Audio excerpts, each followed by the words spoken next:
Hello, I'm Robert Rickover. I'm an Alexander Technique teacher in Omaha, Nebraska. And my guest today is Amanda Cole, who lives in Brisbane, Australia.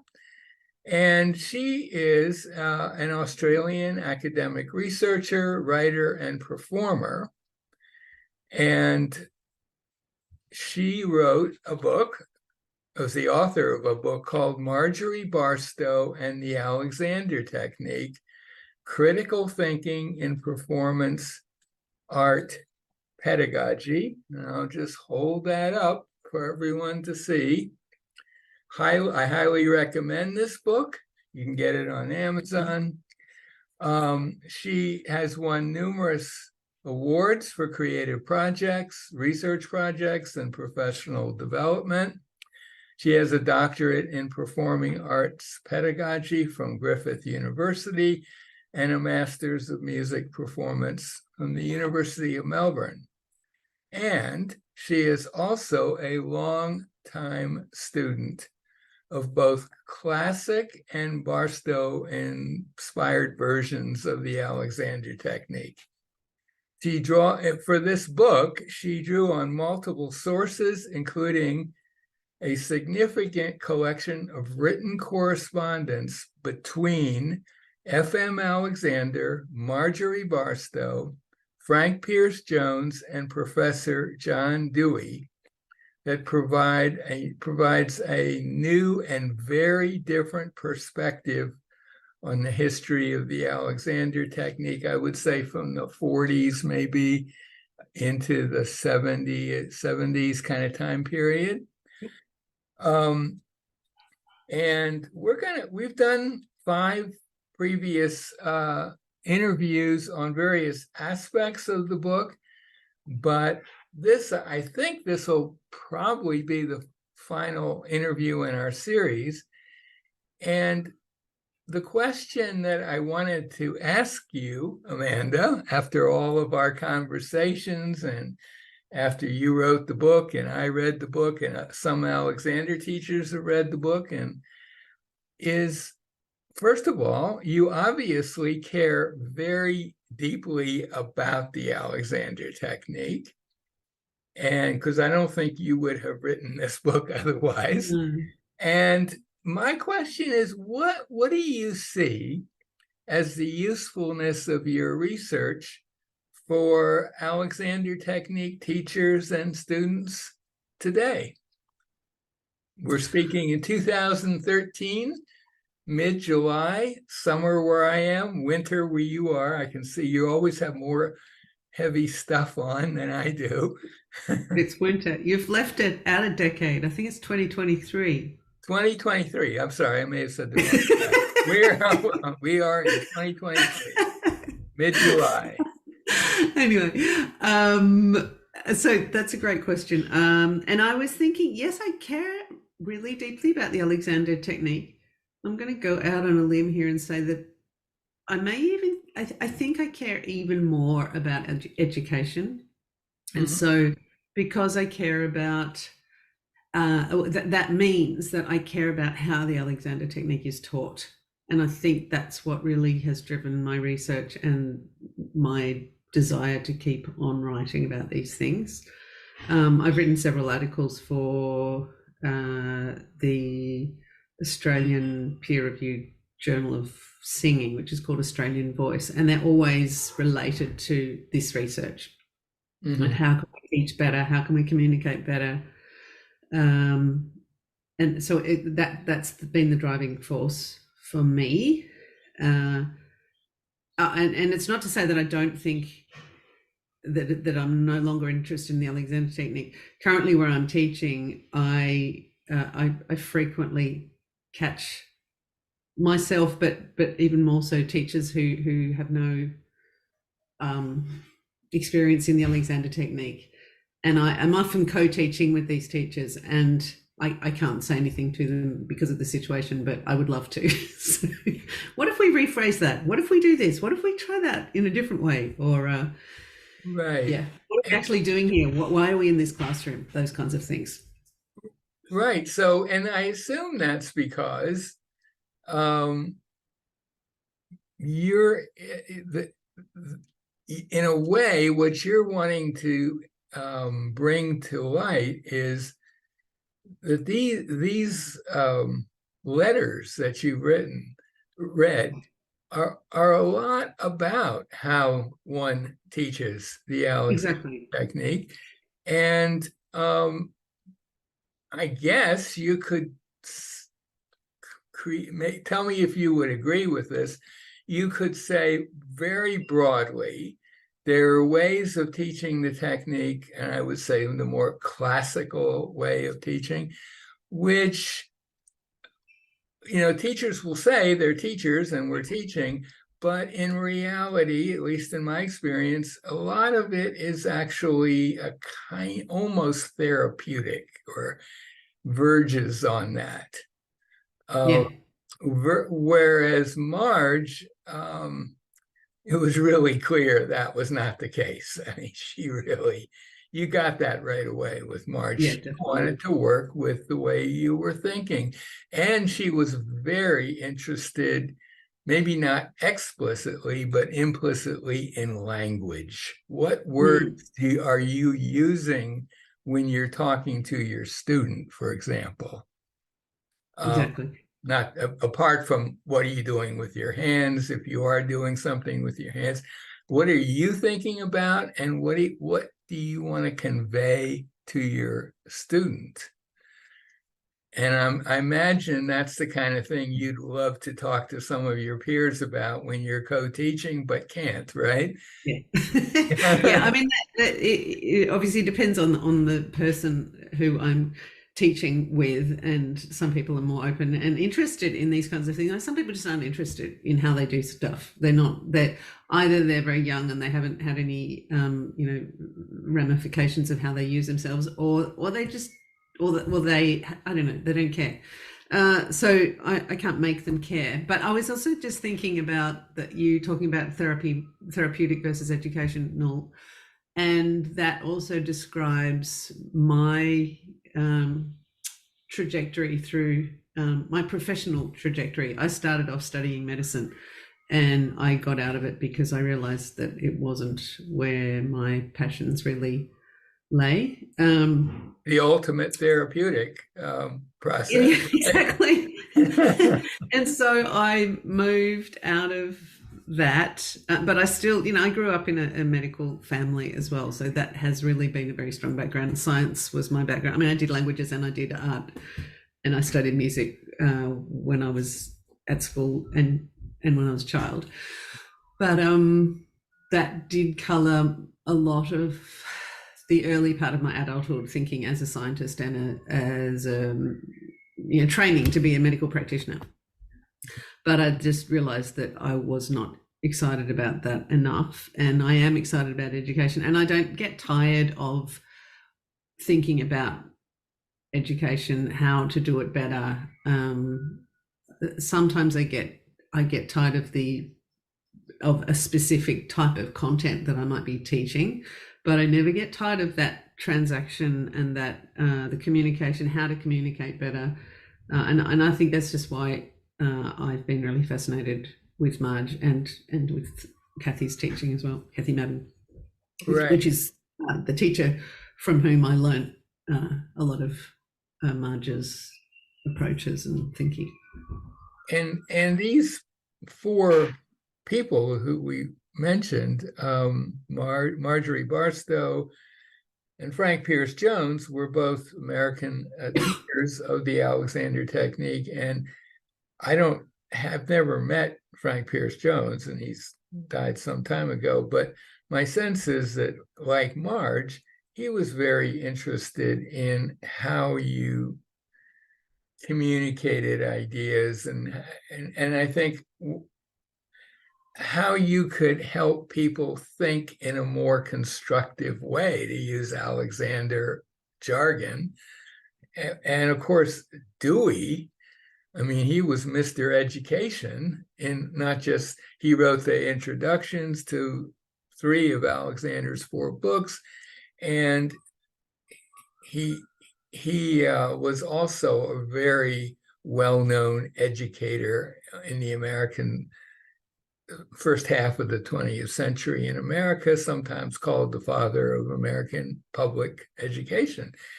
FM, we don't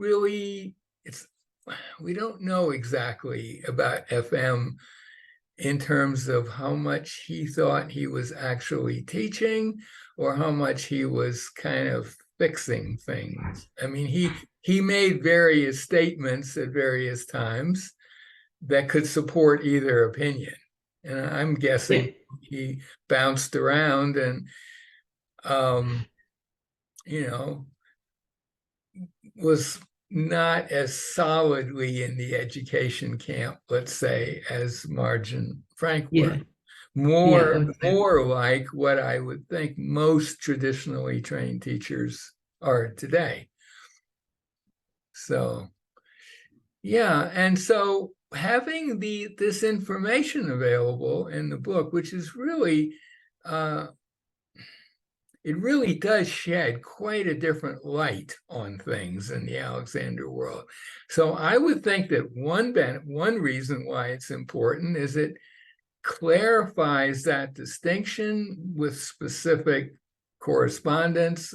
What do people say to each other, et cetera, about other people in this group? And that maybe that would be really nice for students and teachers of the technique to know about.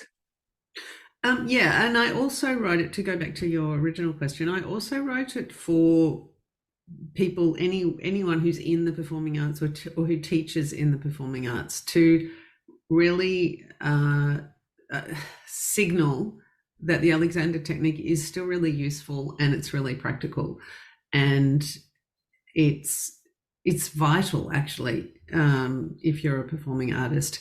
It's been, my impression is that the Alexander technique's kind of lost a bit of its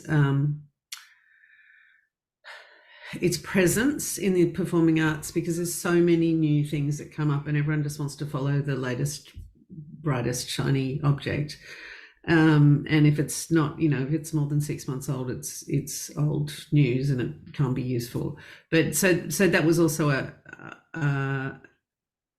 one of my aims in writing the book, to say this is really useful for us, me being a performing artist and teacher of music and singing, to say this is actually really a useful and vital part of what we do.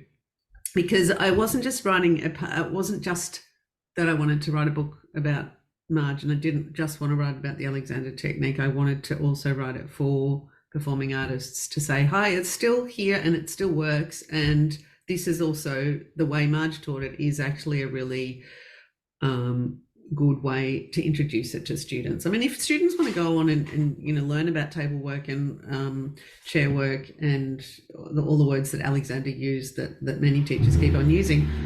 Sorry, I live next door to someone with a very loud motorbike. He'll be gone in a sec. I'm not saying there's anything wrong with those things. It's just that as a performing artist, I found the way Kathy taught to be so much. It was a revelation, really, for me. I'm kind of well, for me too. I mean, I was halfway through a training course in London when I encountered Marge, and it was a huge shock for me. I mean, it took me days to figure out how this fit in with what I had already learned and how it differed and so on. And I guess if you think in terms of performers who take Alexander lessons, there's and really for anybody, but particularly for performers, there's a really important distinction between a teacher who could help a violinist learn how to play the violin, knows the mechanics of it, knows a lot of stuff that could be really helpful for someone who wants to actually play the violin. A singing teacher, if they're good, knows a lot of stuff that could be helpful for a singer. But what they may lack is they know how to teach the topic, but they don't necessarily know how to teach the particular, teach people how they do the things they're learning from them. Or to address their underlying coordination and do something about that.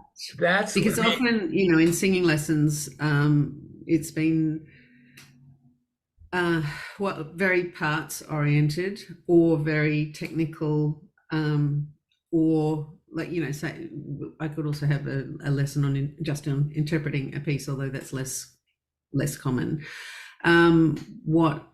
What was a revelation for me was the way, and this is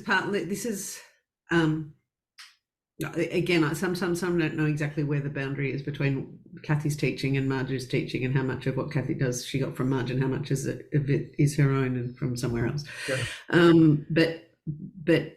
But she manages to bring all of those things in together and keep thinking about the whole, and that's the bit that I like to write about for singing teachers particularly, because our profession is becoming incredibly parts oriented and technically oriented, mechanical, technical, and parts oriented. Like, we have workshops on the tongue, and we have workshops on these other tiny micro aspects of singing. And so I kind of see it as my mission to remind my profession that if you do think whole, often it's a much faster way of working and of solving problems than of drilling into this very micro, isolated part, which actually isn't isolated, but we treat it as if it's isolated, as if it's under a microscope.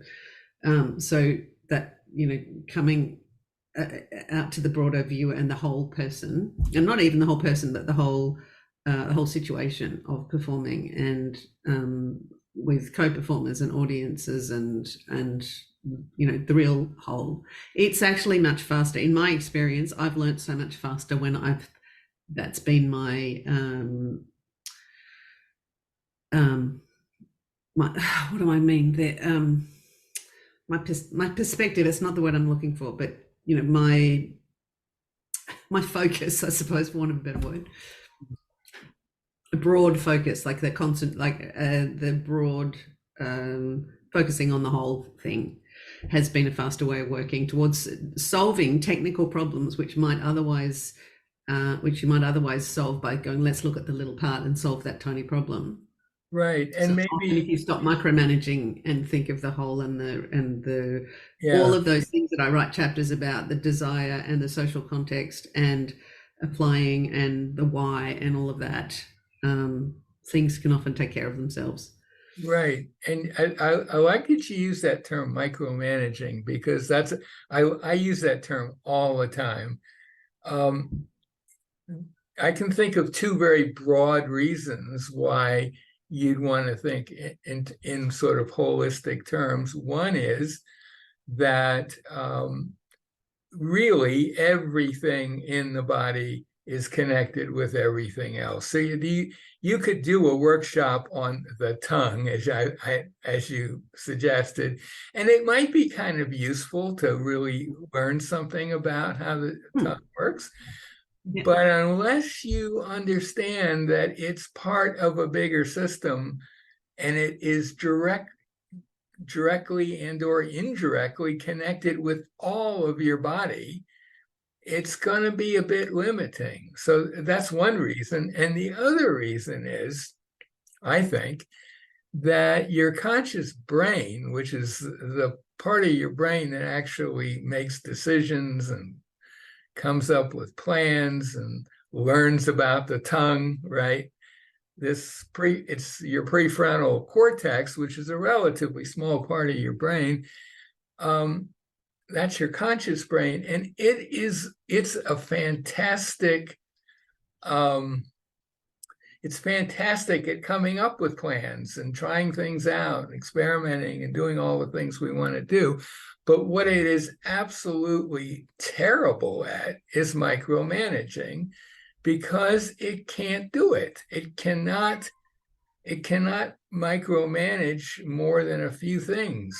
It has very limited number of things that it can do. And you quickly get, if you keep adding things like, well, I got to think about my tongue and I got to think about this, very quickly, Yes. overloaded, and something else has to get pushed out. That whole the inability of your conscious brain to be any kind of a micromanager it particularly, I think, I don't know, I wouldn't say maybe not particularly, but certainly for performers, they got plenty that this guy has to be considering. If you know, the music, the conductor, the everything, and that's more than enough to fill up its memory slots. And you can't tack on a bunch of other things without compromising the whole process. So you're kind of forced to think big if you really want to be effective, by think in terms of the whole body and be able to give instructions to the rest of your nervous system, the rest of your brain and your nervous system, what you want. And it does 99% of the work. It may not seem important to you because, you're not aware of it, but it's there and it's doing its thing.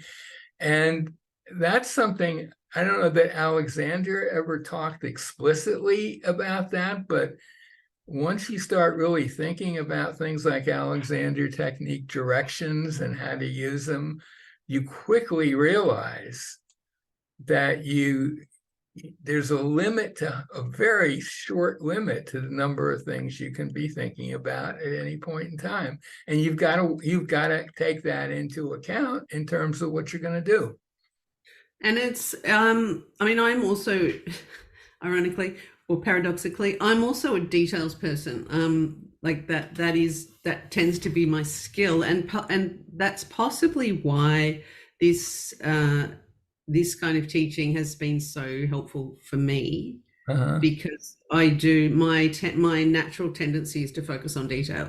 And so to have someone, which is what Kathy Madden still does for me, is to remind me, and not just of my whole body, my whole self, and also and my entire environment. So because that is also impacts your overall coordination and how you're thinking about and going about your task, whatever that happens to be. Yeah. And, performers, in a way, the issues that performers face is kind of the cutting edge of this issue. And it's the same issue everyone faces because, as Shakespeare said, what did he say? All the world's the stage, and we're just showing up to perform, right? So we're all performers, but true, like, the kind of performers we're talking about, they have that problem in addition to stage fright issues and the fact that most performers, the monetary rewards aren't that great. It's competitive in ways that are maybe not as much so for non-performers. So they have a lot to deal with. And for them, I think it's especially important that they have a sense of the wholeness of the situation they're in. And my experience of stage fright, my experience of what you're calling stage fright is that it doesn't actually, it can't really exist if you are thinking of the whole. If you are thinking and relating to, and you have a plan for your whole coordination, your whole situation, that's the word I was looking for before, your whole situation and the social context and your artistic intention, that the whole idea, I get quite frustrated seeing the other things I see are a lot of workshops about performance anxiety, and that word and stage fright being overused, and people focusing on, like, my thesis is that, one of my theses is that the more we focus on the detail, the more anxious we get about that detail. Whereas if you actually use a much broader lens and are aware of the whole, your whole, and again, I've written articles specifically about this. If anyone needs that, they're in Australian Voice, which is a peer-reviewed journal. In the last 4 years, I think I've published an article in that on these kinds of questions about a lot of the problems that get focused on, like those words I was just talking about, don't even really exist if you are coordinated with yourself and with the whole situation. Right. Yeah, exactly.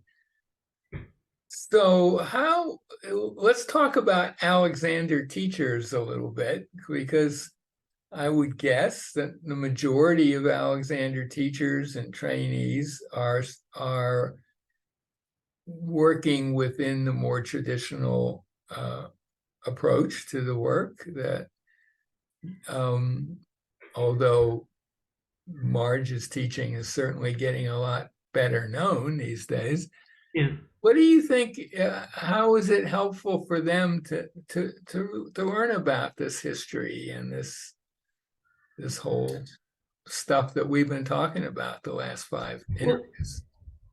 Another one of my aims was to provide a record of what actually happened last century and who played what role and who said what and who believed what, because in my reading I found so many wrong assumptions, misinterpretations, basically rubbish that had been talked about Marge. Mm-hmm. And I kind of wanted to set the record straight and say, look here, this is what she wrote. This is what Frank Pierce-Jones wrote. I mean, one of the stories I heard, for example, was that Marge got into group teaching because when Frank Pierce-Jones was starting to stumble in the 1970s because of his brain tumor, he asked Marge to take a class for him. So the implication was she was some kind of relief teacher for Frank, who came in and went, oh, wow, teaching in groups is really cool. Marge started teaching in groups in the 1940s, and she was in conversation with Frank Pierce-Jones about this for decades. It wasn't Frank's idea. I mean, I wouldn't even say necessarily, well, actually, I'm almost certain it was Marge's idea. It doesn't mean Frank Pierce-Jones also had the same idea on his own, but she didn't just pick up his pieces and go, oh, this is actually something that Frank invented. So those kinds of things, yeah, I can't remember what your question was now. Well, you know, with people who are teaching, who are in the, say, the more classic environment of the Alexander technique. But, you know, in terms of group teaching, there's when Sorry, is that you and me? That would be you. In terms of group teaching, large groups over a period of several days, I think Marge received an invitation to go to a university in Texas sometime in the maybe late 60s or early 70s. And she said, she writes about it in one of her preface to one version of Use of the Self, that she said, I had never actually done that before, but I'm going to go down there. She hopped on a Greyhound bus, and I'm just going to go with it. And it's remarkably similar, her wording in that preface, to what Alexander said happened to him in Melbourne, where someone asked him to teach a bunch of theology students, female theology students, 20 or so. And he said to the person, the director of that school, well, I've never done that before, but if you're willing to let it happen, I'm willing to give it a try. And then he says afterwards, he says, you know, I'm really glad I did it. But I think that one of the differences between Alexander and Marge might have been, that Alexander was probably not as comfortable doing that, or maybe not even as skilled at doing that as Marge was. I don't know. I mean, I don't want to, it's all ancient history, so who knows? But they both had this kind of, and I'm sure Frank Pierce Jones too, had this willingness to try something new and see what happens.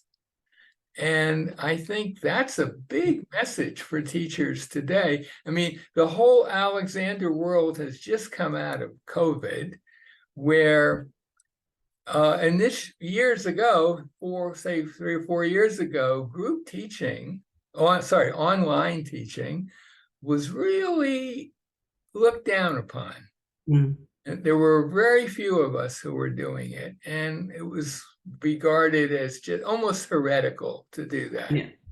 Well, within a year or two, some of the most ardent enemies of group teaching were group teaching, and were saying good things about it. Oh, I never imagined I could do so much, so that kind of openness to trying new things, I think Marge, and in his own way, Alexander and Frank Pierce Jones were all a bit oriented in that direction in different ways.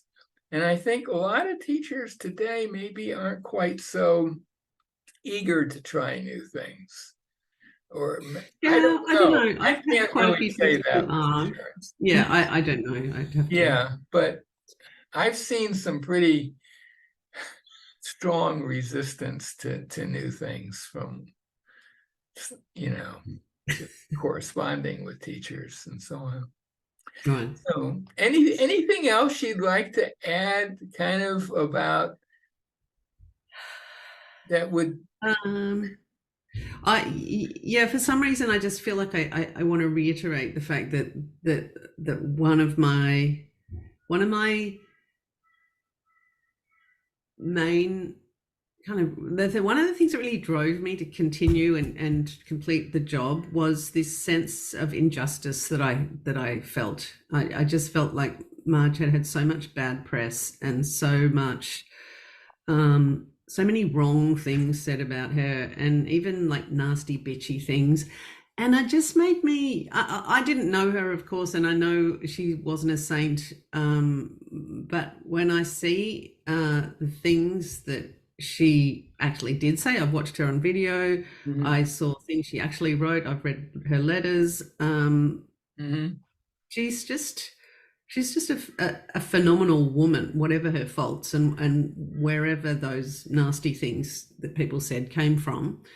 And so I just wanted there to be a record, a formal, authoritative record of her work in the 20th century. And actually one thing that really touched me, my aunt is a writer, and she went out and bought the book, which was really kind because I didn't have any spares to give anyone in my family. She went and bought the book, and one of the things she wrote to me was when she started reading it, she read the beginning, and she wanted to give me this compliment that she felt that I had conveyed Marjorie Barstow's voice in the book, and she got a lump in her throat and she just thought, wow, I want to know this woman.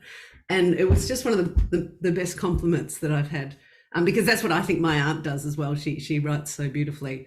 Her writing voice is so beautiful. So to get that compliment from her, that I had somehow brought Marge to someone who'd never heard of her. Right. My aunt has never done any Alexander technique, is not a performer. From reading Got excerpts. that from reading my book. From reading some of the excerpts of her letter.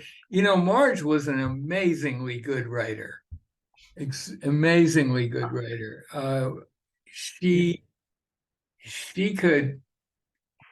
You could give her a little piece that you'd written, say, about her or about the technique, and she would find just the right change to make here.